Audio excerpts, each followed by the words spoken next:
Hello বন্ধুরা, গতকালকে school থেকে ফেরার পথে গেছিলাম ডলু বাজারে। তো ডলু বাজারে গাড়ির থেকে নেমেই চোখে পড়ে গেল হাতিরাজা।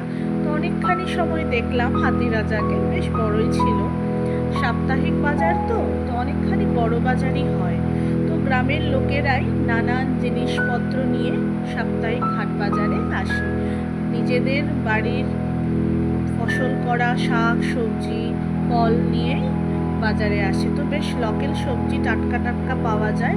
আমিও বাজার থেকে চলতে একটা নিয়ে নিলাম, বাঁশের কোড়ল নিলাম, আমার খুব প্রিয় বাঁশের কোড়ল দিয়ে শীতল দিয়ে, তো খুব প্রিয় আমার। তো একটা কোড়ল নিয়ে নিলাম, চলতে নিয়ে নিলাম। তারপর গাছের মোচা, আমরা তো ধুর বলি, অনেকে মোচাও বলে, তো মোচা নিয়ে নিলাম। তো ঘুরে ঘুরে দেখছিলাম অনেক কিছুই, তার মধ্যে চোখে পড়ে গেল তাল। তো ভাদ্র মাসে তাল তো খাওয়া দরকার, তো তালের পিঠে খাবো বলে একটি তালও নিয়ে নিলাম। বেশ ভালোই ছিল তালটি, তো তালটি নিয়ে এলাম, একটি তালও নিয়ে নিলাম। আর অনেকখানি বড় বাজার, পুরো বাজার তো আমি ঘুরতে পারিনি, তো যতটুকু পেরেছি আপনাদেরকে দেখানোর চেষ্টা করব।